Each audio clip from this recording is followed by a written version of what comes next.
Welcome to episode 349 of the official Gamestitch Podcast. I'm Ryan Walton, and as always, I'm joined by Dan Reamer. Woohoo! 349. We're creeping ever close to a full year's worth of listening.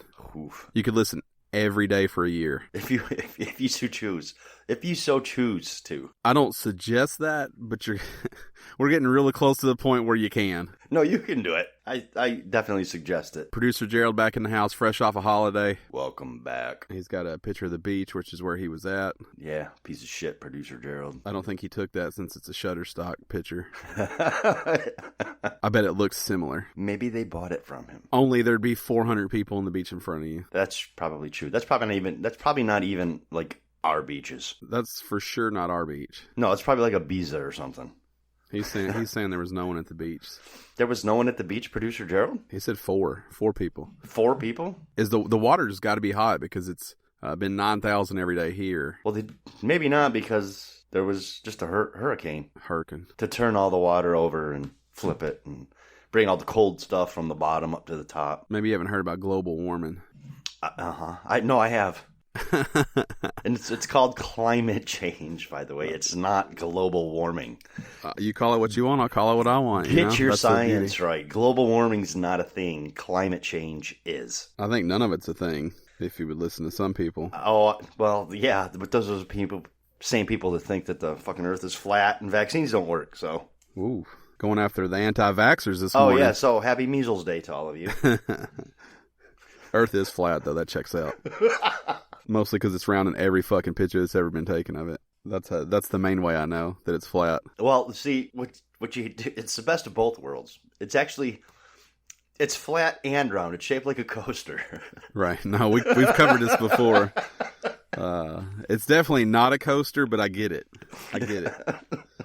That way nobody's wrong. You gotta, I can admire people for sticking to the thing they believe in, even though it's incredibly incorrect. Yeah, no, I mean, no. When there's science to back things up, you have to change your mind. When there are literal scientific facts that can be applied to whatever situation you're trying to create. Scroll up, Gerald. And it is incredibly false, then I disagree. You don't stick to your guns at that point.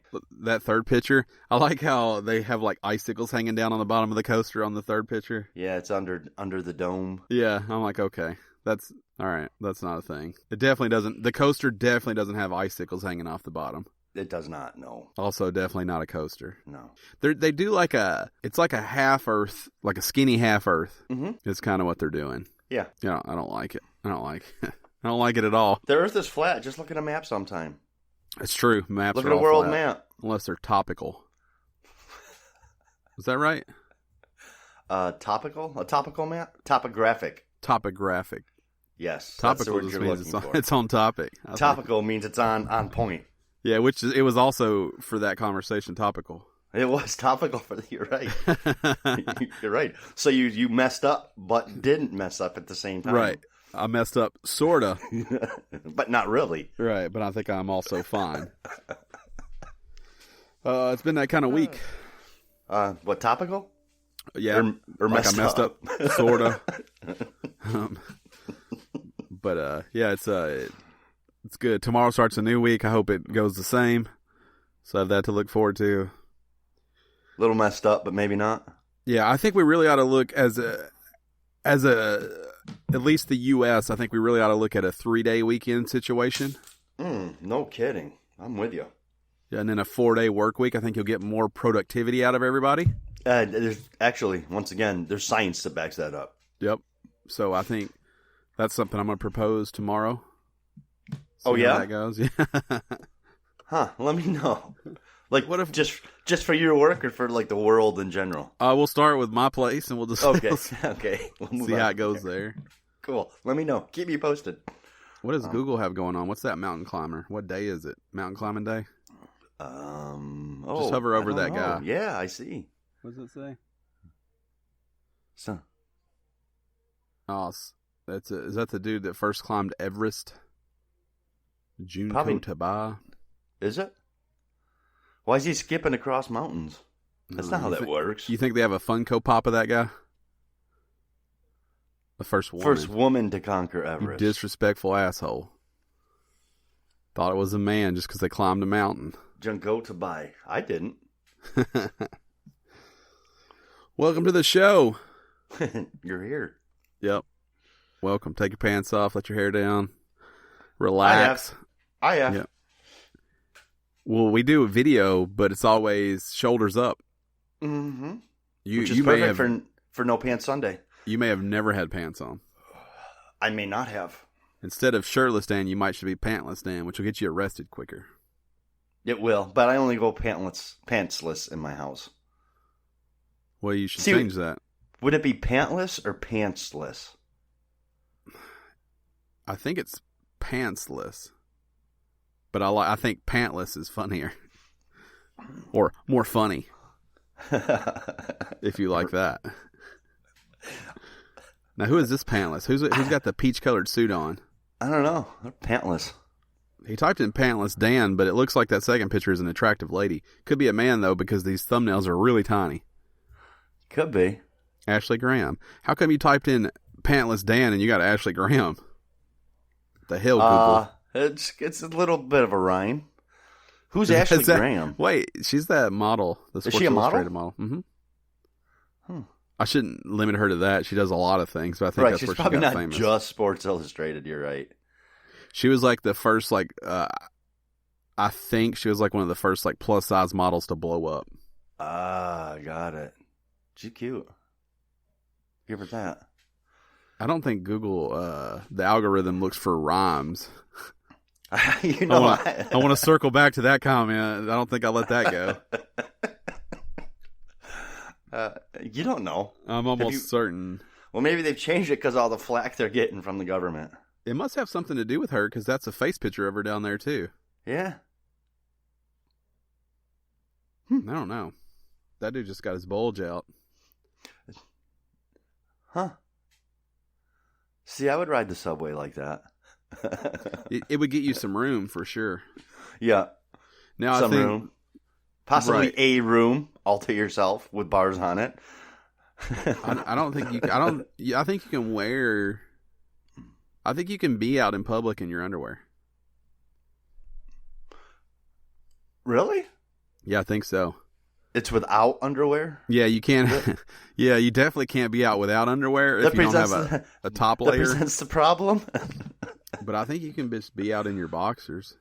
Well, those guys apparently can. Look at that poor sad sack sitting on the bench there.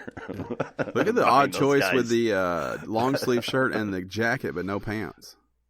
Yeah, why would you do that? Who is that guy? He didn't want his top half to be cold. I don't know. That looks like Hodor.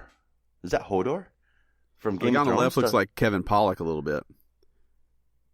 A little bit, but the guy on the right looks like Hodor. The I think those are just two white dudes in a subway with no pants on. I think that could be that too. That too. I think those guys are. Huh. This show, even though you might disagree if you listen to all the episodes, is not about undergarments. Pantless jams. What are those? What's that? Don't want them. Don't want them. Don't want any food that involves being pantless. I don't know. Is it that kind of jams though? Yeah, it's got a strawberry beside it. I thought it was music, like music. The Strawberry and Pantless Festival. There probably is. No, you know those little towns all do their little festivals. Pantless jams. I feel like that should be a Pandora station. It might be, or it is now. This is episode 349. Welcome to the show. We do this each and every week. You can support us over at patreon.com/GameStitch. The band's back together. Like I said, producer Gerald's back. Gang's all here. Dan's here. I showed up. We're all here. So, Pantless Jams has a Facebook. Looks like they don't have an actual website. Oh, it's like a Whole Foods. Sprouts. Why is that guy proposing to somebody under Pantless Jam? Oh, that's Pantless Dan. You're under Pantless Dan. Who's this? Is that a sim? Is that just a Sims proposing? It doesn't look like real people.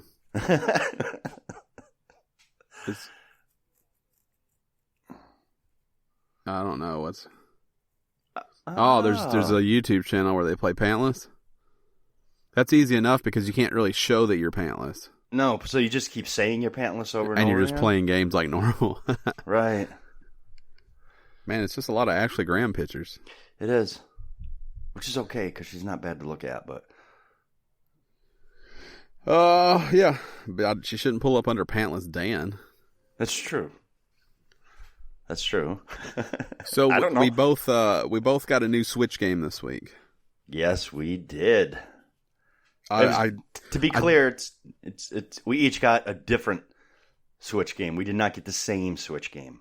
Yeah, you've been playing a lot of Switch. You sent me your friend code, I don't know, a week and a half ago, and I had not been on my Switch to send you a friend invite. So yesterday, day before, Friday night, I was like, you know what? Let me jump on there and send him a friend code. And you did? I did, and then I was like, let me jump on the store, see what's going on over there. So I click on new arrivals, and right up top, I see the Untitled Goose Game. And I was like, here's a game that I was excited about. And I need a reason to play the Switch, because apparently what I have isn't pulling me in. Right. And it was on sale. I don't remember the price. I want to say that game's like $15, and I want to say it was like $12 or $13. It's part of like their launch week, I guess. Or whenever it launched. I don't even know how long ago it came up. It was up top on new arrivals. I think it just released Friday. Yeah. So I went ahead and downloaded it and updated everything else that I had on there that hadn't updated in a while. And I jumped in and started playing Untitled Goose Game. And Untitled. It's very charming. It is a puzzle game. A lot of people are calling it a puzzle stealth game because you have to sneak by people sometimes. Let me tell you, as someone who hates stealth, it's not a stealth game. More than anything, it might be a game of misdirection. Is it like simulated stuff? Where No, it's like no matter what you do, they can't see you, so it doesn't matter? No, but if there's like someone you need to get by, you don't need to sneak. You probably can. But instead, I'll just like... So there's one area has like a no goose, like anti-goose sign up front. Mm-hmm. I'll grab that sign and drag it away from the building, and then I'll quack. And then the guy walks out, sees that sign's gone, and I'll just walk right in as he goes to get it and put it where it goes. So for me, it's more of a misdirection, diversion tactics than it is stealth. Okay. Like there's one guy that's kind of hard to walk by. He'll take away whatever you have. So I'll walk in, drop a thing I don't want, and then when he goes to get it, I'll walk by with the thing I do want. Gotcha. So it's a lot of that, but the art style is cool. The gameplay is cool. It makes you think to come up. You know, it's got these tasks you have to complete, but it's not clear on how one would do that. There's a task that says like make the boy wear a different pair of glasses than what he has on. Well, I can't reach his glasses, so I'm like, how does this work? So what I did was creep over to him. He's really afraid of ducks. So geese. Geese's? Geese. So I just crept over and I untied his shoes and then I quacked. So he took off running. He tripped over his shoes. His glasses fell off. So I snatched his glasses and ran off with them. And then he's wandering around doing that I can't see thing with his hands out in front of him. I grabbed a different pair, dropped them in front of him, and he picked them up and put them on. So there's a lot of different things, and you could probably do that several different ways. It probably doesn't have to be done that way. But the game is really, really neat. It really reminds me of Donut County, though, a game that I talked about on here before. Yeah, you said that. Pretty art style, really short, kind of expensive for what it is. I did roll credits in it already. I have seen everything and done everything with the exception of once you beat all of the challenges in the game, it unlocks a speedrun mode, which I do not plan to be a part of. So Speedrun's not really your thing, is it? No, and I think that I'm pretty positive about that game right now, and I think trying to go through and do a speedrun will probably taint my memory of it. I would agree, probably. I do think it was a little better than Donut County, but it really gave me the same kind of vibes. The developer of it, I think, is House Games, and it looked like it was 4 people. So, very small team, very neat. It's something I would recommend if you can pick it up on sale. I don't know if the price is right for it as it stands, but I think that's the product of having a small studio. Yeah. You know, you need a certain amount of money out of You it. you need to make so much money out of it for the time you spend into it because you're like 3 people. Yeah. But I really did like it. I thought it was neat. And then more than anything, it made me play my Switch again, which is what I wanted. Right. I played it 2 different ways. I played it docked and I played it tabletop with the Pro Controller. Just because I thought the controller was a little easier for that particular game. So, look at him. He's chasing that boy right now. Yeah, I see that. Yeah. It does run better than that video is running. I want to say that. That's that guy right there. You could distract with a sign and you could just, because he won't let you in. Ah. And there's all kinds of like funny, crazy stuff you can do. A lot of stuff that has nothing to do with the game that you can do. You can carry anything anywhere. So, he's trying to steal that plane. Oh shit, he got it. He got the plane. Oh, Kid fell down. See, he did that totally different than I did that. Yeah.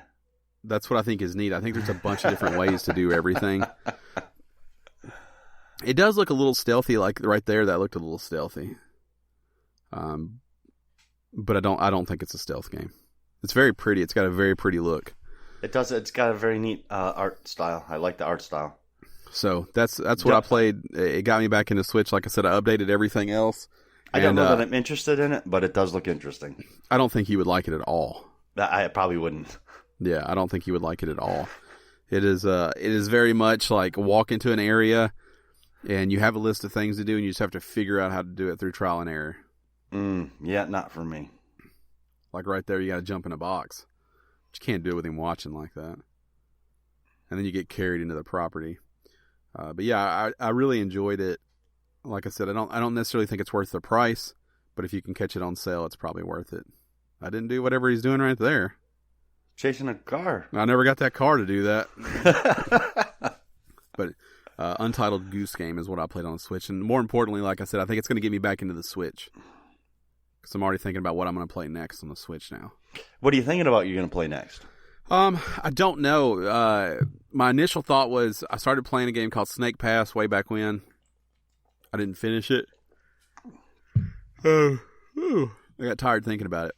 I see. But I thought about going back into Snake Pass and just finishing up because I think I made it pretty far in. So, thinking about that. Also, I may just...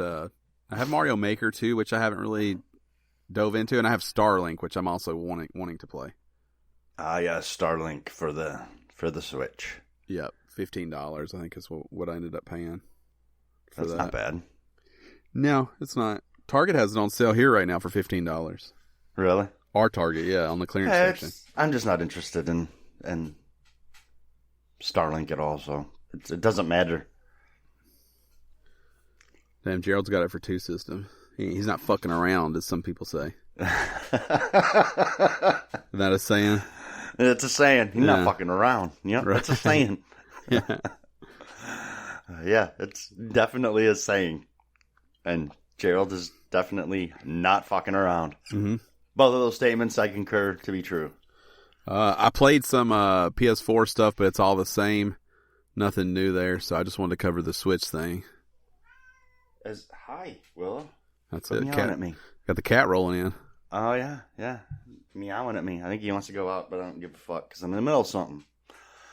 That would be this podcast, by the way. Yeah, I got it. I figured that out. You're not fucking around either. No, I am not. Yeah, I played most of the same on PS4. I did get a little further into Darksiders 3. Yeah, but I like the story, but I think the game's getting a little too puzzle heavy for me at this point. It's more puzzling than combat, and I prefer combat. The puzzles aren't hard, it's just figuring them out like you have to do. And when I'm up and I finally have a chance to play it, that's not what I want out of that experience. Mm-hmm. So, but I'm still playing through it, and I'll continue to play through it. But I think you heard me complaining about it the other night. Yeah, you didn't sound excited. No, I wasn't as excited. The story is... the problem is just as the puzzles are starting to be introduced more frequently is when the story's actually starting to go somewhere. So now I'm like at an impasse. So which one's more important? Do I care enough about this story to go through the puzzles, or what? But still a free experience, so why not just keep pushing it, right? Absolutely, yeah. That's how I look at it. So I've been on the fence for the last 3 weeks probably. Ever since you bought your Switch. About what game to get for the Switch. You know, I have Marvel Ultimate Alliance 3, which I'm still playing through on it. But I've wanted another game for it. I've been on the fence, so I've been like asking questions and asking opinions. And I think at one point I had it narrowed down to either Mario Odyssey or Breath of the Wild. I wasn't sure which one I was going to go with. So what I did on Friday is I went and got Link's Awakening. So it turns out that 3 weeks of discussion was stupid. Yeah, you ever have anybody like that that's like, hey, should I get this or that? And then you're like, hey, what'd you end up with? They're like, oh, I got this thing. You're like, well, what the hell? That was me. You didn't even ask about that. That was me. So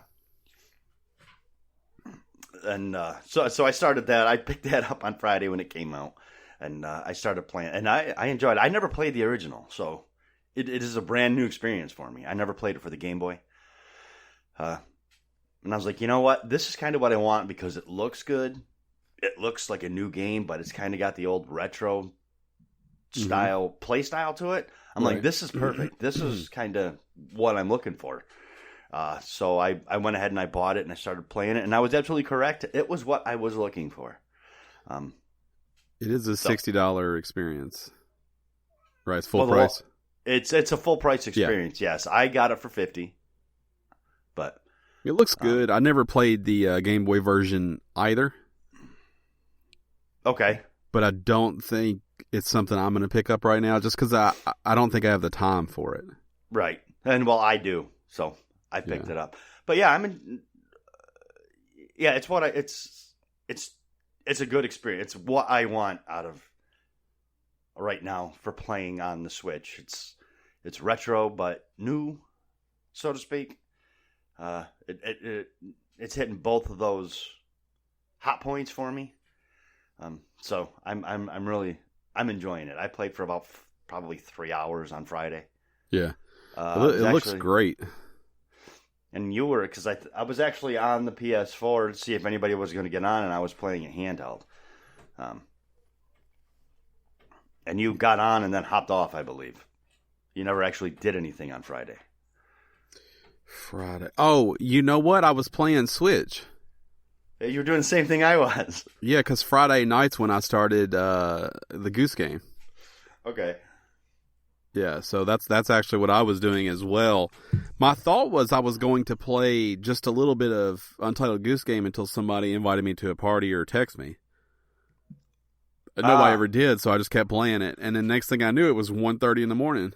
Yeah. And I was like, whoops. I tell you what, Zelda looks good. It is. It does look good. It plays really well. Yeah, it looks really good. Who knows? I might end up with that. I'm also I'm really into the idea of checking out that Kirby.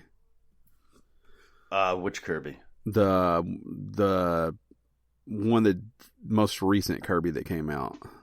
Okay. Because I think there's a free one, actually. I don't think that's the... Is that the 4-player one they came out with? I think there's one that has co-op. Let me see what's out here. I could be making all this up.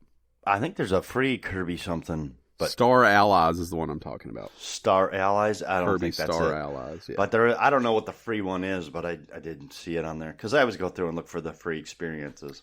It came out on March of last year, and they did their new character full version extra mode update on November 30th of last year. Ah, got it. Looks like you can pick it up right now from Amazon for $49. That's not a bad deal. No, maybe that's not the one. Super Kirby Clash. That's the free one you're talking about, I bet. Okay. Does that seem right? Yeah, that sounds right. Yeah, that's free. Yep, Super Kirby Clash. That's not the one I'm talking about. I just didn't want people to think I was like losing my mind because there's no free Kirby. Yes, there is. I also still want to play Yoshi's Crafted World because I did love Woolly World so much. Yes, you did. So there's a lot of different directions I can go, but more than likely I'm going to play something I have. I still have 2 Labo kits to build. I still have the vehicle pack and the robot. Not as into the robot, but I kind of into the vehicle pack for sure, because that's the most game of everything. Like the actual game that comes with it's the most gamey of all of them. Gotcha. And I did look at the first Labo variety kit. I spent 10 hours in there. Ooh. Yeah. So not bad. I really want the VR, but I can't find the full VR kit. Everything I find is the starter kit for VR. And you want the full kit? Mm-hmm. I want the full kit. I'll probably buy that if I see it out somewhere, but I'm not going to order it off like Amazon. I got to find it in the wild. I don't actually need it, but if I see it somewhere, I'll probably just go ahead and get it. I get that. I completely and utterly understand. Yeah. Completely and utterly understand. But I probably won't be Laboing it up today. I've got some yard work to do after this. And let me just tell you, I think my mood will be swell enough that I won't want to come in and fuck with that. I won't want to be tired, exhausted, and fold some cardboard. So it turns out you're not fucking around either, huh? Right, not with the Labo. Not today, Labo. Not today. So little arcade between the 3 of us, we're not fucking around. Nope. I've been known to not fuck around. I have been too. I've also been known to fuck around. Sometimes I'm in a good mood. It's more of a fucking off than a fucking around that I do. Well, because the fucking around could also sound like that you're an easy gentleman. Like you're fucking around with ladies of the night. Right. Or day, yeah. They don't have to be of the night. They don't have to be prostitutes. They could just be... Whoa, no one said anything about prostitutes. That's what a lady of the night is, my friend. You did say something about prostitutes. You just did not realize, perhaps, that you said something about prostitutes. Yeah. But you brought up prostitutes. Are you ever going to get a Labo? No. Okay. I don't think so. What about you, Gerald? You seem like a Labo type. Yeah, you should have got him on that deal that I got him on. Yeah, that person was an asshole for not letting you know. I couldn't have picked it up some because Target decided to sell out immediately when they put them for $15. I had to get mine off a truck. Yeah. Some animosity there, I think. Yeah. I'll unfold all mine and give them to you. There you go. Let me tell you, they are not made to put together twice. They're very sturdy, but I bet you wouldn't want to take them apart and put them back together. You don't think so? No. You would rip tabs and... I think that's what they called taking drugs, ripping tabs. That's what the kids call that. Ripping tabs. Rip tabs, thing. bro. It's not all. So I built everything drugs. in that kit right there. The variety kit, I built all those. The piano, the house, the motorcycle, handlebars, and the fishing pole. And there's a little RC car there in the middle. And that little car, yeah. Yeah, I built all of those. And then I have the robot kit ready to go, and then I have the vehicle kit ready. So the only kit I don't own is the VR kit. And I want to complete the set. Yeah, I'm not interested in Labo. I also don't know what the hell you do with them when you finish. Right, then it's just a thing, right? Yeah. I mean, it's not like they're releasing other... Well, it's not that games. You can play the game. That's all fine. I don't know what you do with the physical cardboard thing once you finish. You could wear that backpack to school. It doesn't store anything. It's full of mechanics inside. Now you can wear that sweet-ass visor out of the house, though. You could. That minion visor there. Yeah, you could wear that out if you wanted to look trendy. You could drive your car with a steering wheel. No, you probably could. It probably wouldn't work that way. You can do all that. I'd like to see total revenue earned on Labo or lost. I like to see a number on Labo. That's a good thing we have a producer to take care of that stuff for us. I don't know that information's been made public. Look Look at that inside that robot. Look how complicated that backpack is. It is complicated.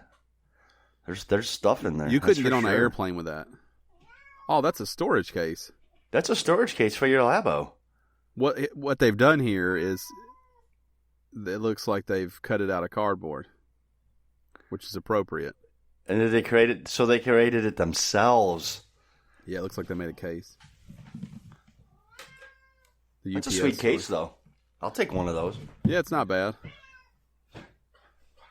It's on Nintendo Everything UPS Store, playing with the ideas of offering a Nintendo Labo carrying case to the public. What a weird thing for the UPS Store to be thinking about. Huh. May 12th of last year, so guess what they're no longer playing with? I feel like we talked about this, actually. No, never. They're not playing with that idea anymore if you haven't seen it. But let's move on. It's pretty sweet. It's not bad. Let's jump into the news. Light week on news. Can we please? Light week on news. Talk about news. PlayStation has confirmed the next State of Play, and it's going to happen Tuesday, which is tomorrow if you're listening on Monday, September 24th. And they promise a hefty show. Whatever that means. Sony says the stream will be about 20 minutes in length and will feature a fresh new look. No specifics were shared. But later on, it appears that they made an announcement that The Last of Us 2 will make an appearance on the State of Play. So people are jazzed up about that. If I was a betting man, I think you'll see The Last of Us Part 2. I think you'll see Concrete Genie. And I think you'll see Medieval. Yes, I would agree with that wholeheartedly. The three games you just mentioned.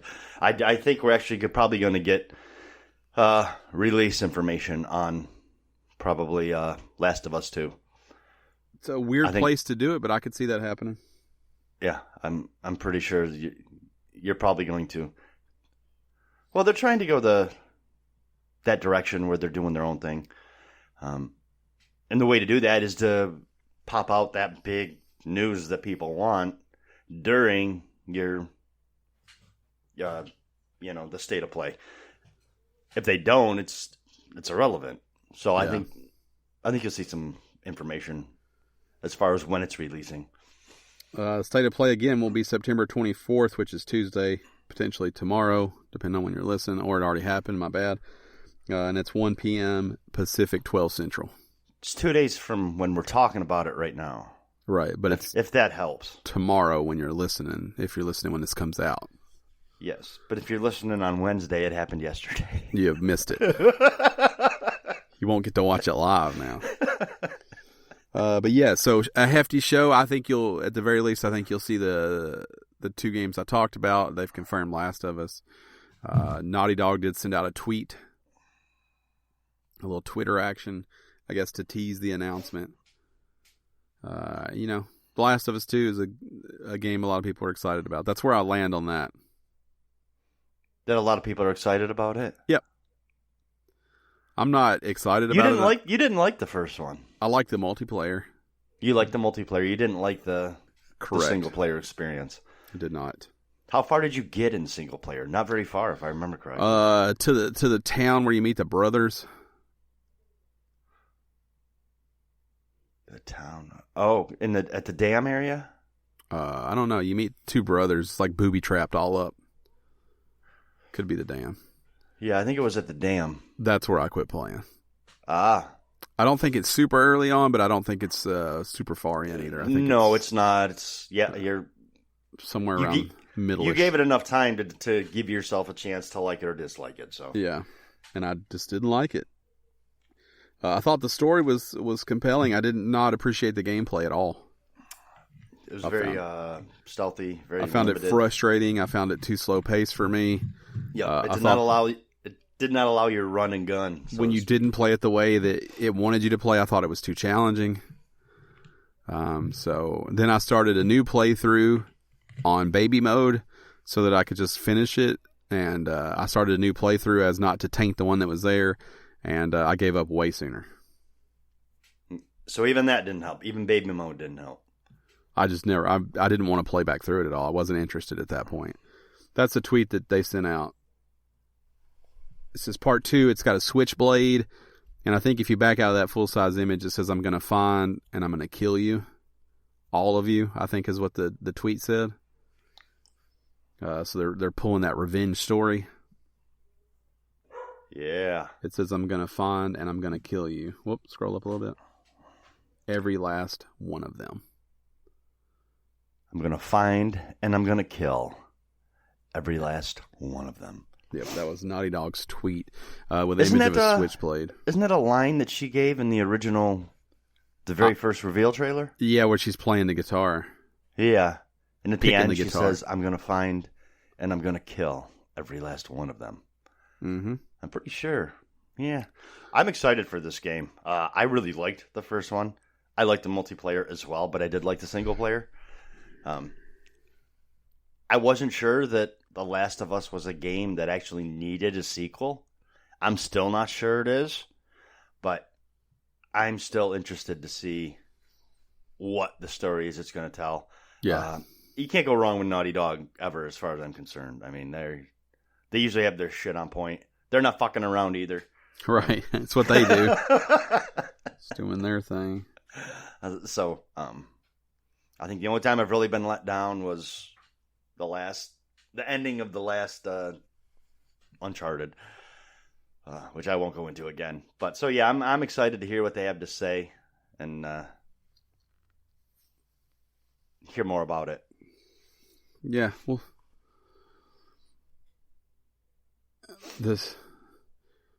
Gerald found a sketchy German website with a release date of, I can't see what that says. Me either.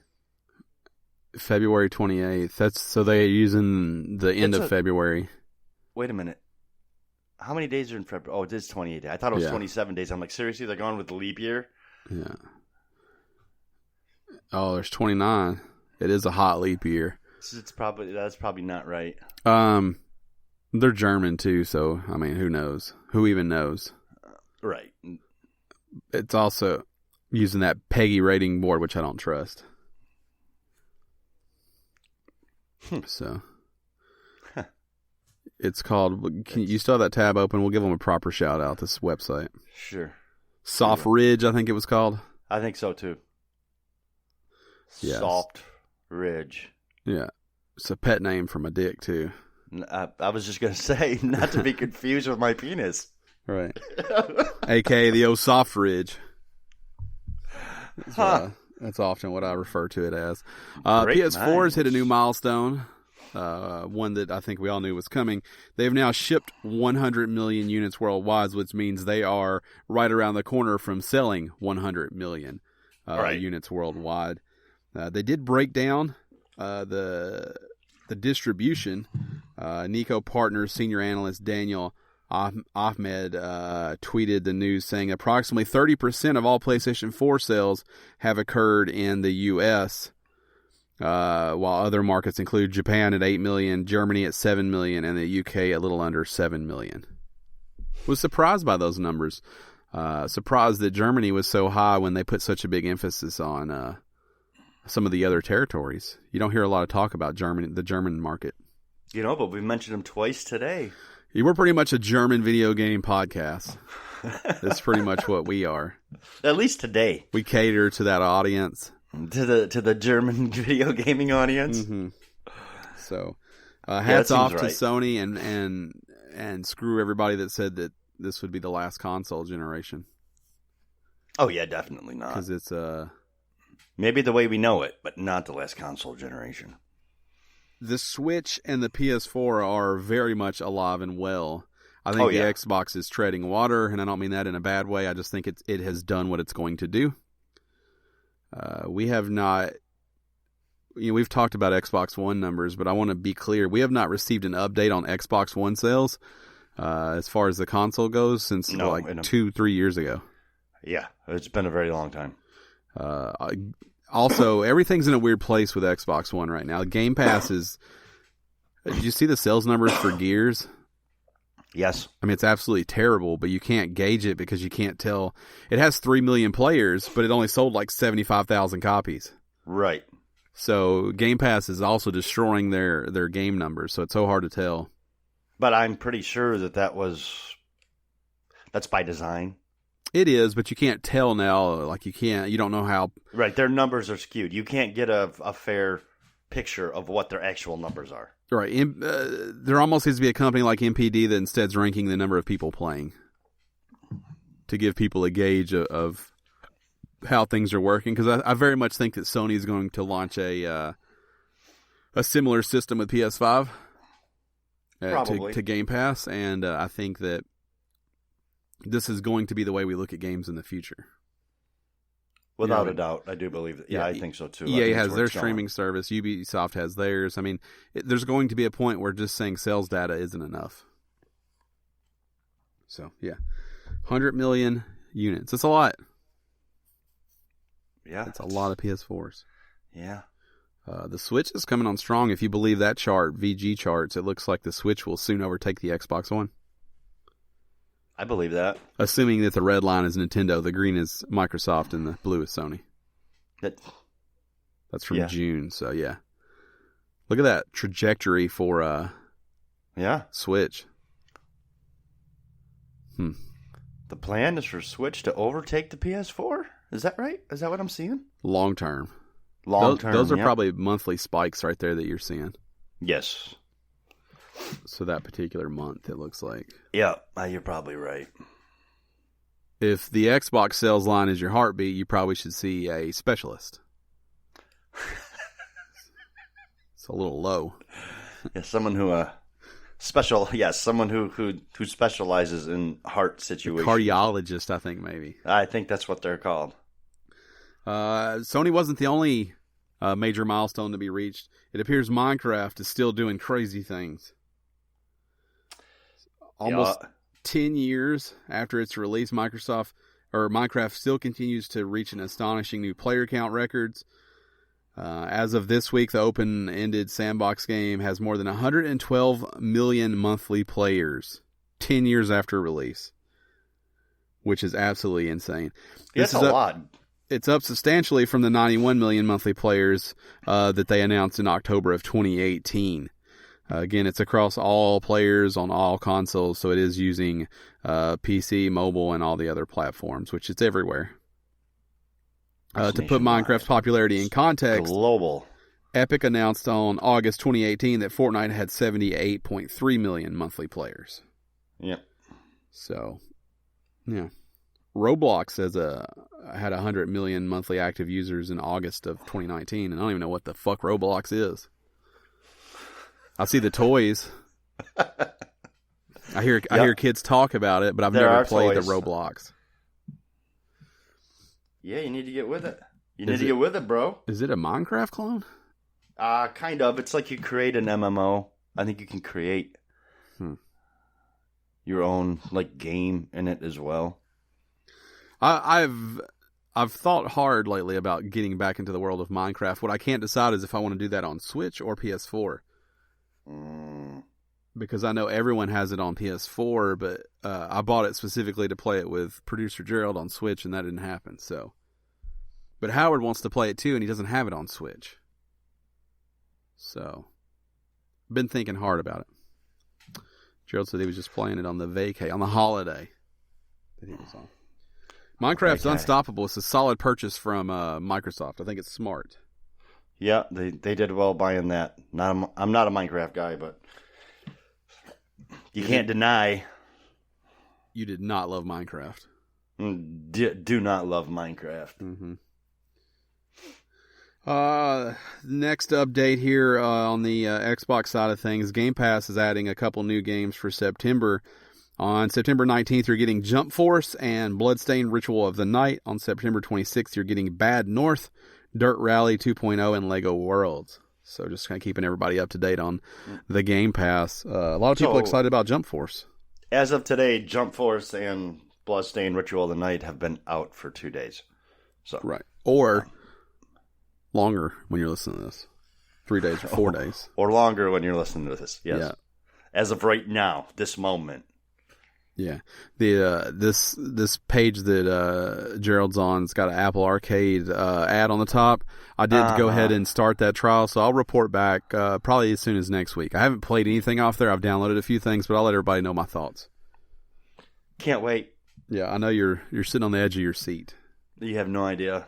This is an awesome service at an awesome price if they do what they say. I do agree, but very excited. I want to hear how it works. Yeah. I will tell you what I know is that when you open up the App Store, there is a tab that says Apple Arcade, and it is just full of all the things that are part of that, so you don't have to sort through and see if something is or isn't on there. Oh, well, that's cool. Yeah, it's very easy to navigate so far. Next story, Fortnite. It's got a Batman crossover that's been officially announced and include Batman costume items and more. This might pull you back into Fortnite, Dan. No. Epic Games has pulled back the curtain on the teased Batman crossover event to celebrate the Cape Crusaders' 80th anniversary. It's invading the Battle Royale game until October 6th, giving players a chance to snag some cool Batman skins and play around with other Batman gadgets. Are you excited? No. Okay. Does it make you want to jump in and at least see it? No. Okay. It's free, you know. I know. I am not. I don't like the Battle Royale aspect of Fortnite. I've been over it before. Yeah. I don't like that aspect of it. I'm not into that. It's not for me. Weird. There are some weird crossovers that Fortnite does, which I guess is. Do you feel like this is a weird one? Yeah. Me too. Yeah. You'll be able to purchase Batman Cape Crusader pack from Fortnite's in-game store. It includes 2 different Batman outfits, a Batwing-style glider, a Batman-themed harvesting tool. Epic is also selling various other Batman-inspired items in the store until that date, including a Catwoman skin. And I don't know. It's a weird crossover to me. Me too. It's 2 popular things, so maybe I get it, maybe I don't. I don't know. Yeah, I mean, it's definitely going to pull people in. I get that, but it's just an odd. Well, I mean, it goes in place. Today's yesterday. Today's not yesterday. Hold on. I don't know what that means. I'm thinking out loud. Yesterday was Batman Day. So that's where the crossover actually comes from. Today is yesterday. Yeah, I fucked it up. I was thinking out loud, and when I said it, I was like, anyone listening to me talk right now is super confused. Mm-hmm. Better clear that up. It seems like one of those things like a really old man in the back of a Chinese restaurant tells you. Yep. It's on a fortune. I read it on I don't know what that even means. Today is yesterday. I do think there's something that I think is neat about seeing a bunch of Batmans fall down from the sky. Yeah, that's kind of cool. Sometimes. Yeah, they did the John Wick crossover, which for some reason that seemed more natural to me. Yeah, for some reason it makes more sense in the Fortnite world than Batman. Sometimes I have thoughts about playing Fortnite again. Do you? Mm-hmm. Sometimes.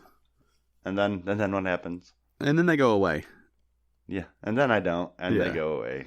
Now, Gerald's been playing a lot of Fortnite. Are you excited about this Batman crossover? Man, he responded as quick as you with the same answer. Nope. Somebody's got the Fortnite cross Michael Jordan. That was a thing? Oh, wow, you can wear Jordans in Fortnite? Man, I'm missing out. Are you, though? Maybe. I watched a guy unbox a $1,200 Jordan figurine statue on TikTok the other day, and it was incredible. It was amazing. His shoes have magnet laces that you put on there. He comes with like 20 different pairs of Jordans. Oh, my God. A bunch of different outfits you can dress him up in, and it was amazing. TikTok? You don't do social media, but you do TikTok? Oh, yeah, I'm all in on TikTok. I like to see what the kids are doing. That's it right there, I think, with a pile of shoes beside it. Yeah, look at that top one. How much is that? I don't know if that's the one or not. Is that it?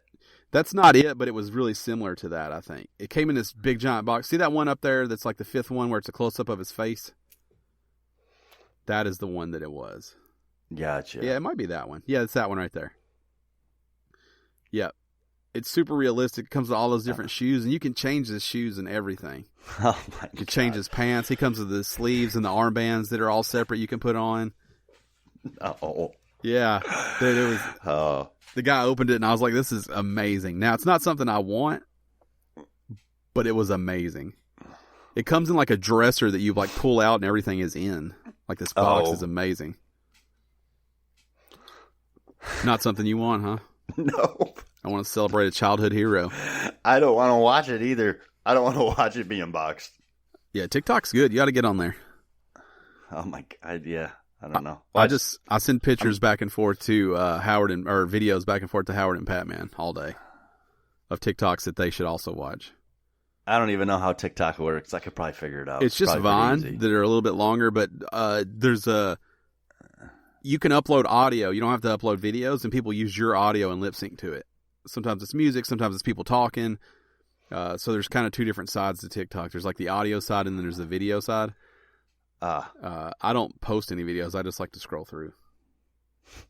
I find it to be entertaining. Okay. Plus, it keeps me relevant. Does it though? Yeah. Keeps me up to date. That's the thing that Howard's always posting on Rocket League. This is fucking mint. That's from a TikTok. Oh. He just didn't tell you because he doesn't want you to know he's a 14-year-old kid. That he's a tween. Yeah. Yep. That's where he got that from, huh? Yep. Our last story here, it looks like GameStop has maybe pulled the curtain back on their plans to save whatever it is GameStop is now. And it looks okay. It looks like maybe they should have done this 10 years ago. If they wanted this plan to work, I think maybe that right now they're at a point where this is too little too late. I agree. But they did announce earlier this year that they were going to focus a little more around esports and retro games. They were going to do these community stores. And it appears one of the concept stores is in Pryor, Oklahoma, which is what I think of cutting edge, where you do something like a pilot store is Pryor, Oklahoma. They did say one of their pilot program was going to start in Oklahoma. Yeah, well, they sure as shit did start it there. Yeah, it's it's. I mean, it does look cool with the colors and the changes they made, but I agree that it's probably too late at this point. That this isn't the fix at this point that you needed to stay relevant. So there's a few things that jump out at me immediately. They've toned down the color scheme. Yes, they have. It doesn't look like a 14-year-old's bedroom anymore. It does not look as cluttered as it once did. They have significantly reduced the amount of think geek items in the store. Yeah, and overall inventory, it almost looks like really. Yeah, the corner has been the counter has been moved off of the wall and into the center of the store. The shirts are no more displayed. They're not displayed like Hot Topic anymore, or they're on the wall like that. They're displayed like a store that you would walk in that sells nice stuff, like an Express or whatever. I mean, they're folded and they look nice. Yep. And the back of the store, though, I guess is the most dramatic change. Is they turned it into what I would call like a social area. Yep, they've got video games on the games on monitors along the wall. They have a table in the middle, presumably for tabletop games of some sort. Yeah, they don't just have TVs; they have CRTs back there. Yeah, hooked up to N64s and GameCubes. They do have some flat screens scattered about. They have a touch screens on the wall that lets you order things from GameStop.com while you're back there. Yep. Because when you're back there playing the Pokemon trading card, you're like, you know what? I think I'll order Last of Us 2. So you just jump over to the tablet and pre-order that, I guess. I don't know, but I do think it's a cleaner look. I don't know. Yeah, I don't know that you fix it right now. I don't know that it's fixed by putting a folding table in the back. This model reminds me more of a play and trade model. Yes. Play and trade had the chairs and the tables and the old consoles you could play, and I don't know. Yes, I hope it works out for them. I don't want to see them totally go away. I just, they've been all in on all kinds of things. They were all in on doing mobile and tablets, and then they were all in on retro, and it didn't take off at all around here. And then they were all in on the credit card, and they're all in on Apple products and the Simply Max. I mean, they're all in on all kinds of shit, and none of it seems to make any difference. Right. Yeah. And now they're getting back to their roots, and I don't know that they even know what that means. And I don't know that I know what that means. Oh, yeah. I hear you. the brick and mortar game store is maybe not a thing anymore. I don't know. Well, I think it goes more. I don't think the like the chains, I think, are going to make their way out. You're going to see kind of like comic book stores. There's not one person owns one. I think that's where it's headed. Yeah. One person will own a video game store here in this town or city. Not the chains anymore, like the old EBs or the new GameStops. I think that's going away. Now, they did just announce a bunch of store closures, and they also said on the heels of that there are massive store closures coming on top of this. So I don't want everyone to think that this new store plan is the savior. It's still going to be a small footprint of what GameStop was before. They did report that they have tons of stores that are making money, though. Well, I mean, yeah, I can see that. They've got to get rid of the ones that aren't. Yes, because they cancel out the money making. They cancel out the final numbers. Right. So they've got to get that under control. Anything to add about that? No, nothing.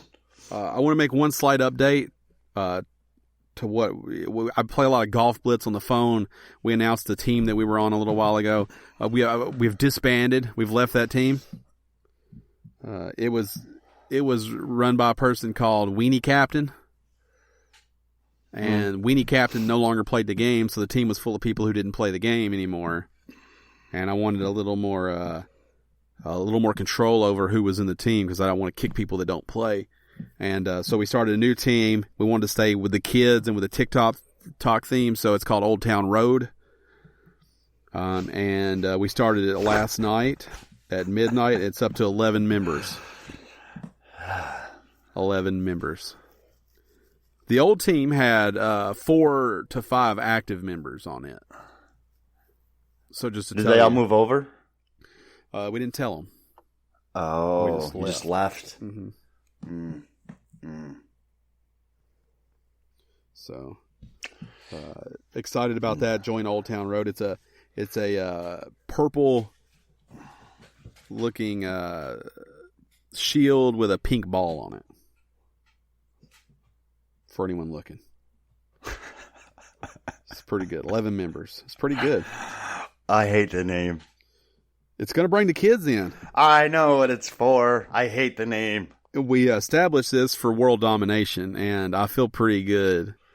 I also went in the App Store to get the Apple Arcade going yesterday, and Popular Games Golf Blitz was number 1. Really? Which I didn't realize it had that kind of following. Cool.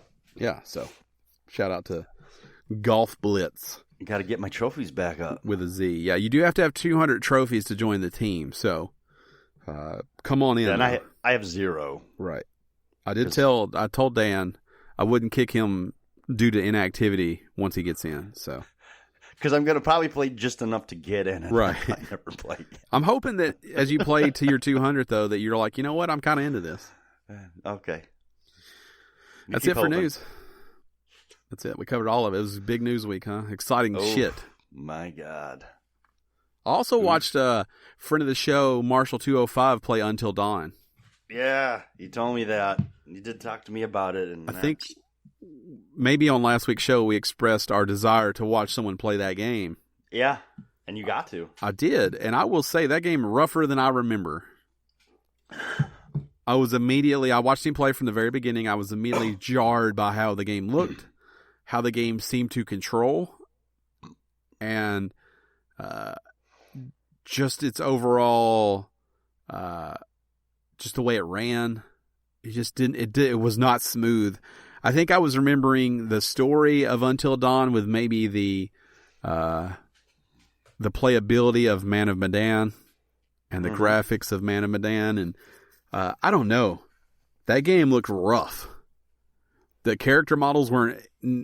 I thought that they looked just like who they were, just like their real life actors. And no, they do not.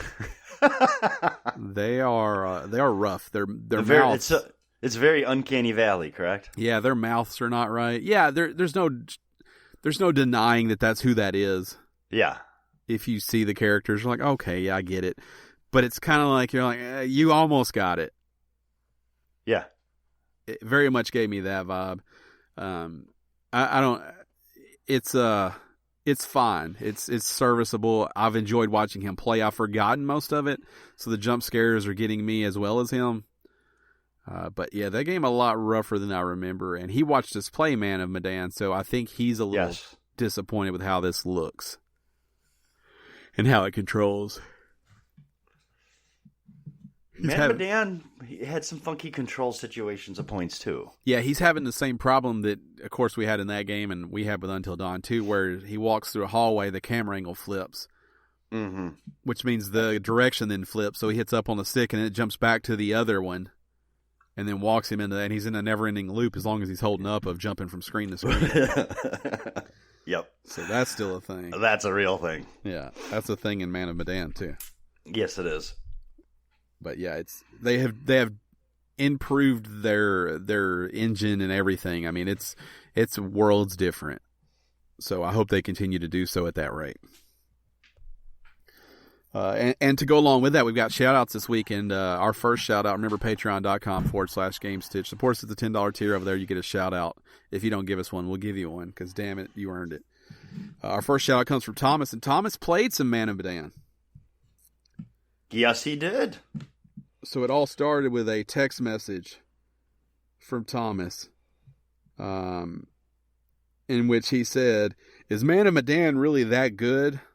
I got a homeboy begging me to get it and play through it with him."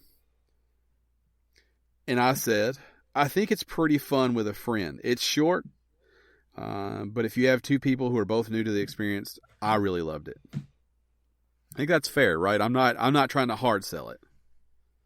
Yeah, no, you're right. I agree with you. Then he texted me and said, "So me and my buddies were playing Man of Medan, and I wanted to try it, so one of them shared play with me and gave me the controller. So my thought process is a little different with the decisions. I'm basically playing fast and loose. My friend is constantly worried I'm going to kill someone, yet through the dumb luck, we've survived, and apparently with all the playthrough that they've done to this point." So he didn't seem to have the same experience that you and I did. He didn't like a lot of the characters, which I get that. I think that game purposely does that. I do too. They talked about it with Until Dawn, that they made some characters annoying as fuck and really hard to kill. Yeah. And they make the characters that you like very easy to kill. Yes. So, I went on to talk to him about it, and I kind of asked him, "So what do you think of the game itself?" He says, "It's good.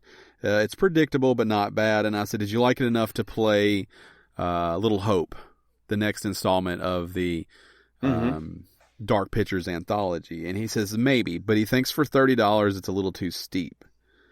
Not necessarily for the story, but for the interaction that you have with it. He also says that horror games, that he is desensitized to horror games and scary games. They just don't scare him. And then I kind of made the point that I don't think these games are trying to scare you. I think they're trying to make you feel uneasy. Yes. Something that I think they do very well. I think Until Dawn, like watching him play through it now, he's like, "I hear chanting. You hear chanting? You hear somebody chanting? You hear whispering? You hear a noise?" And I'm like, "Yeah, I hear everything that you hear, asshole." Right. That's how share play works. But it's making him feel. He's like, "Great, I'll go down this spooky ass hallway, and great, I'll go see what's making that knocking noise." No, it creates a sense of uneasiness, and yet you never know. You're waiting for a scare that 9 times out of 10 doesn't come. Right. So, which is mission accomplished as far as I'm concerned.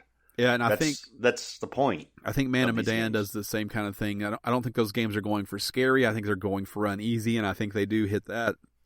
He did say there was one part that really creeped him out. Something I also did that I don't think you did in your playthrough, Dan, just because of the way that the 2-player works. Okay. But yeah, the game was unsettling, I would say, and I got startled several times. I got startled watching Until Dawn, and I knew things were coming. So there was one real sense of uneasiness when I was caught in one of those time loops waiting for you to catch up. Yeah, those are weird. Because each one is like, it's like a time loop, but it's not. It's different. Right. You're stuck in the time loop, but what you're saying is different every time. So actually, here's the where you were seeing that is the part that I thought was very unsettling. That he also thought was unsettling. That's what I was doing. Oh, it's during that exact part. Okay. But yeah, I still stick to the way that I felt about Man of Medan. I do think that everyone's going to have a different experience, but for the way we played it, I thought it was a blast. Mm-hmm. And I still want to play through it again. Yeah, me too. And I would still suggest it to people. Like I don't feel bad suggesting it. I didn't hard sell it because of that. I know that everyone's experience will probably be different with it, but I really enjoyed it. Yeah. It's not one of those games that everybody needs to buy this because you know it's not for everybody. I do think that you and I went in with the same mindset. Maybe being maybe too high on Until Dawn. Maybe remembering that game very fondly and kind of going in with this expecting that same kind of experience, and that's what we got out of it. But yeah, maybe some rose-tinted glasses, as people say. Well, it's funny because you talk about you watched Marshall 205 through SharePlay with Until Dawn, but it's not. You've said it's rough. It's a lot rougher than you remember. Rough. Way rougher but than it's I not. remember. But does it change? It does not changing your opinion about Man of Medan. No, but I do think that maybe I would stop telling people as much to go play Until Dawn. Okay, I mean, I still tell people that. Okay, that's fair. I'm like, Until Dawn's amazing. You got to go play it. Now I'm like, that game was amazing when I played it. Yeah, maybe I should say that. That's okay. That's fair. He did make it to a point where Peter Stormare character was kind of introduced, and that's a great character. He's very unsettling, kind of in the same way that the narrator guy is in curator is in the Dark Pictures anthology. But yeah, you can definitely see the DNA of Man of Medan all over Until Dawn, and maybe DNA is an understatement. I mean, you could just see the Man of Medan in Until Dawn. Yeah, but that game's not rough. As polished. It is rough. Everything about it, but still fun. And like I said, there's a jump scare that I knew was going to get him. I was prepared for it. Didn't get me, and then 40 seconds later, there's another one I forgot about that totally got me and him. So it's kind of neat. And he is freaking out. So what's his experience been with it? I think he is very much into like frame rate and graphics and fidelity. I do think he's struggling a little bit with that. Okay. And again, I think that's aided by the fact that he watched us play Man of Medan. Right. So he thinks this should look better. And I don't disagree because it's way more janky than I remember. But I think he's really enjoying the dynamic between the characters. He the idea behind the game. He laughed out loud several times at the dialogue.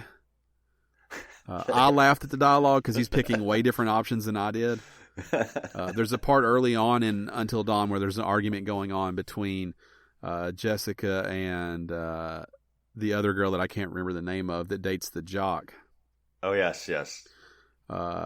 And they're going back and forth, and one of them is obviously the smart girl, and one of them's the popular cheerleader girl. And she's making out with Mike on the couch, Jessica is, and the other girl says, whatever, you're trying to swallow his mouth or whatever. And they start going back and forth, and she goes, "Oh, could you not hear me over all your sluttiness?" And I'm pretty sure that's not a line I heard, but it made me bust out laughing. And then the other girl calls her a skank, and I don't remember that whole interaction at all.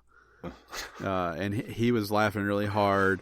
I mean, they're young teenage people, middle-aged or 20-somethings. Right. And so there's a bunch of talk about sex and stuff like that, and they're joking about fucking, and it made him laugh several times too. Because Josh rolls out one time. He's like, "What's up, porn stars?" And the guy's like, "Porn stars?" He goes, "I'd watch." And that was funny. That caught me off guard because I don't remember that at all. And then Mike says, I think Jessica says like, "Hey, Josh is kind of flirty," and Mike says, "Maybe we should invite him to the cabin." She goes, "Oh, really?" He was like, "No." Like, I don't remember any of that, so I don't know if I just forgot how the dialogue goes, but I laughed out loud several times. He was laughing, so I thought the dialogue was well written, and I think it's a charming game. I think he'll stick with it. Okay, but I do think he's disappointed with the overall look. Because you talked a lot about your reaction to it. To seeing it now, but you never really talked about his, so I was curious. Yeah, I mean, he hasn't outwardly said, but just knowing him, I do think he's disappointed with the way it looks, feels, and plays. But I do think he's really enjoying the dynamic and the relationships, because they are funny and well written. Right. Better than I thought. And he's playing the characters way different than I did, because I remember some of those options. But I also see the struggle that he's going through in his head. Like he kind of picked a couple options that I definitely would not have picked, and then I could almost see regret in the way that his next choices came. Like that was his first thought, and then he was like, "Fuck, I shouldn't have picked that." Also, something I didn't remember is that you have forever to make decisions in Until Dawn. Yes, you do. I do. I remember that. So Man of Medan has a timer on every decision. Yep. And if you don't answer, you do nothing. Yep. So Until Dawn gives you all the time in the world, or it appeared to. I didn't see a countdown, and he took forever on some of them. I thought he fell asleep, but he just couldn't decide what he wanted to go with. Which wouldn't be out of the realm of possibility right, either. He's done that before too. But yeah. So anyways, this was all a shout out for Thomas. Yes. Thomas rambles sometimes, he talks about Until Dawn. But I just want to tell people, check out Man of Medan, but it may not be for everybody. I know we were very high on it. I think we tried to guard everybody and say our experience was great, but it sounds like maybe he didn't love it quite as much as you and I did. Which is perfectly okay. Yep. So good to get somebody else's insight on that. Our next shout out's from Zach. The Zach Attack is back. That's the shout out. There it is. Yeah. I think he's jazzed up about the Saved by the Bell rumors. He's jazzed up about Zach coming back. For those that know, Zach's not officially a part of the reboot. He's not officially back. However, it centers around him being mayor. Yes. So TMZ had a interview. They caught Mark in the airport, and he says he would love to be a part of the project, but right now he's focused on his new show, Mixedish. Which I think is an ABC show. It is. And he's focused on that right now, but he would love to be a part of the reboot if they can make it work. Here's my question with the reboot. Mm-hmm. They do this reboot. Are they making the college years canon, or are they just going to ignore it? I don't know. So the setup, as I understand it, is Zach is mayor, and it appears that Mario Lopez, a.k.a. AC Slater, yes, is a gym teacher, coach in high school. Okay. And at Bayside? Yes. I'm assuming? Yes. And what's her face? I blanked out. Elizabeth Berkley? Yes. Is a teacher at the same school, or a guidance counselor. Jesse Spano is a guidance counselor. And are her and Slater together? I don't know, but Mayor Zach has changed some of the education. That's not how any of that works. Yeah, Mayor Zach has changed some of the maybe the way schools are supported. I don't know if the school is potentially closing or something like that, but that's kind of where the story kind of goes. And it does appear that if Zach is going to be in it, it will be as cameos. Not as a recurring, or not as a character in every episode. So you can expect a Jesse and Slater. So it's going to be just Jesse and Slater? As of right now, Kelly's the main characters? Not signed on, and neither is Zach. No Kelly? Can't do. Screech's probably not going to be in it because he did a porno and then stabbed somebody. I don't know.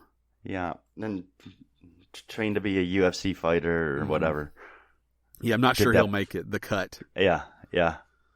Look at that handsome man, Zach. That handsome Zach Morris. What's his Mark Paul Gosling? Gosler. He's got long hair for that Mixedish role, and he's funny looking. You think he's funny looking? Yeah, because it's like it's not long hair, but it's not short hair. It's like a weird, like your hair's kind of long, but it's not long. It's weird. Like when you have a hat on, I can't tell your hair's weird, but then when you don't, I'm like, your hair's kind of weird. And I think you got to commit. I guess you I got to get go it. long or you got to go short. You got to go one way or the other. Look at them with their shirts off. What a weird photo that was. Where's that? That's the TMZ one right there. See how his hair's like kind of like flipped out a little bit? You can tell he has long hair. He has a bowler hat on because that's why you can tell because nobody wears those hats. Still rocking those baby blues though, it looks like.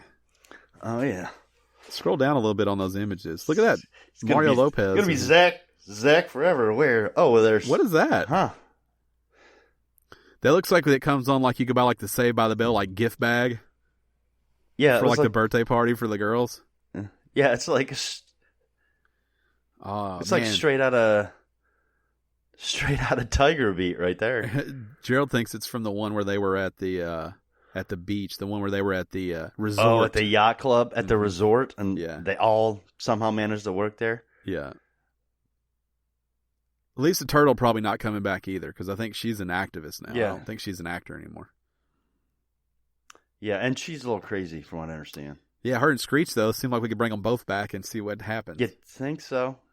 Put the crazy together. They got to get Kelly Kapowski back. Got to get Kelly back. Show won't be the same without her and Zach. So, yeah. Zach's shout out is that he's looking forward to the reboot, but don't fuck it up because he's not fucking around about it. Not fucking around. There's a lot of not fucking around going on. Yeah. Not fucking around. Not fucking around. That's what I'd call it, but that wouldn't be good for search engine optimization. It's true. So we probably... The algorithms. Yeah, the algorithms they wouldn't like the F word in the title. Just like they don't do rhymes. Mm-hmm. Yeah, just like Pantless. Pantless Dan. Pantless Dan shouldn't bring up Ashley Graham. Right. Unless you're 6. And you're like, those rhyme. How fun is that? It's fine. Yeah. I like a good rhyme. Who doesn't? Hey, I don't know. Some psychopath, I'm sure. You think people get, like they feel aggression when they hear rhymes? No. I think it tickles a little spot, and they're like, "Oh, that rhymed." I think even when when you say something on accident and it rhymes and you realize it, I think you get a little chuckle out of it. At least I do. Like, oh, poet didn't even know it over here. Right? Exactly. Yeah. Oh, look at that! I did it again. Yeah, I can't stop. Yeah, that's what I think.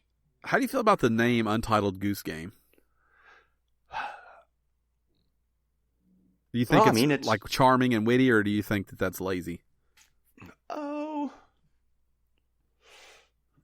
I think it's charming and witty, and I think it's literally what they called it, probably because they really couldn't come up with a name for it. What do you call this? Yeah, when you think about, you could have just called it Goose, I guess, but there's something that sticks in your mind a little harder with the Untitled Goose Game.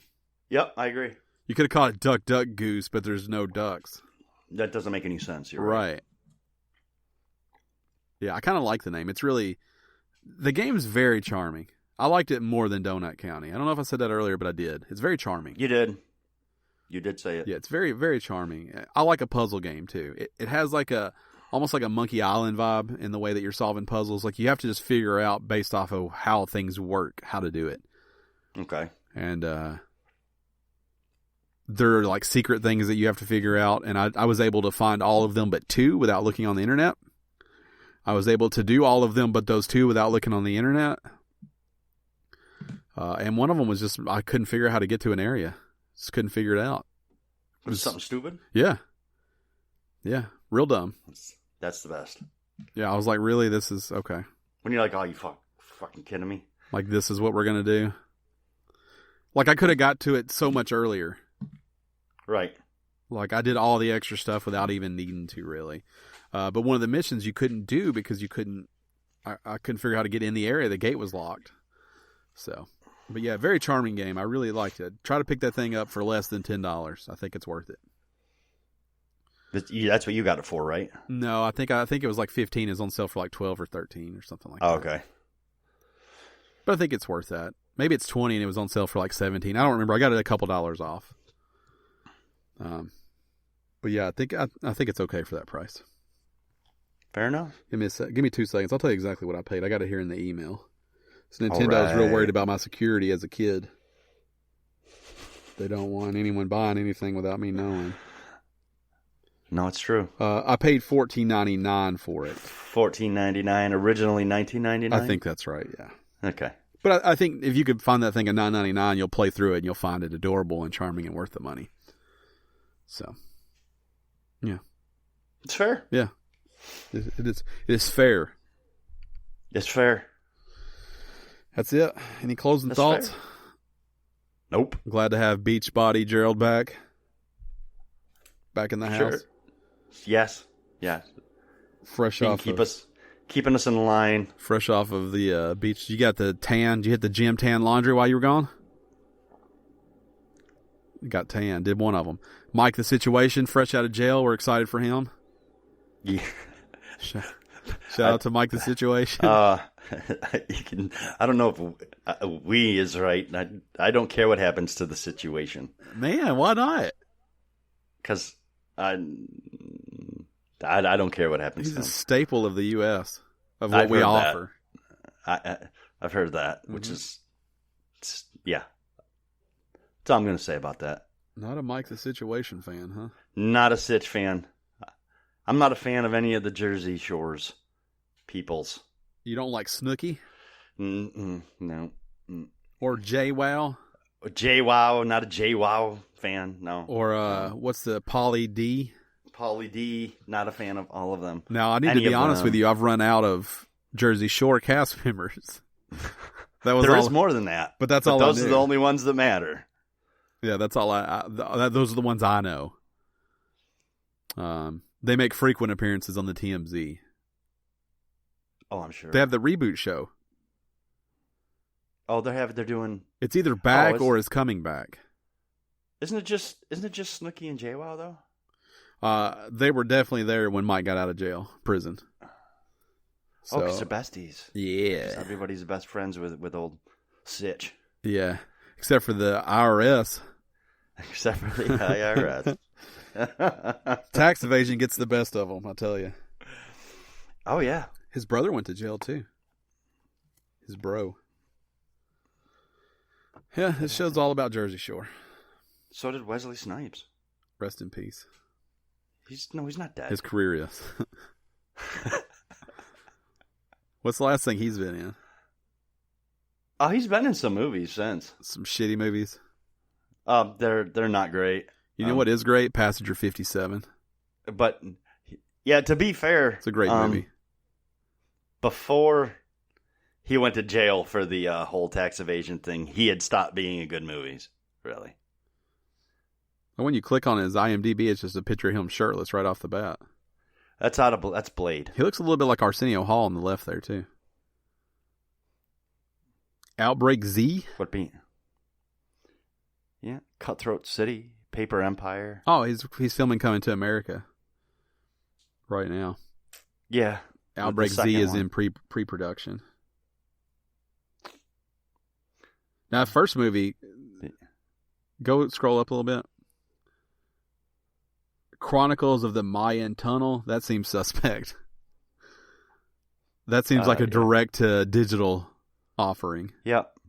Well, he's also playing the God of War, which I can get behind. What about Cutthroat City? Don't know. Yeah, don't know. What's his best movie? You're going to say Blade? His best movie? Mm-hmm. Or my favorite movie? Let's do both.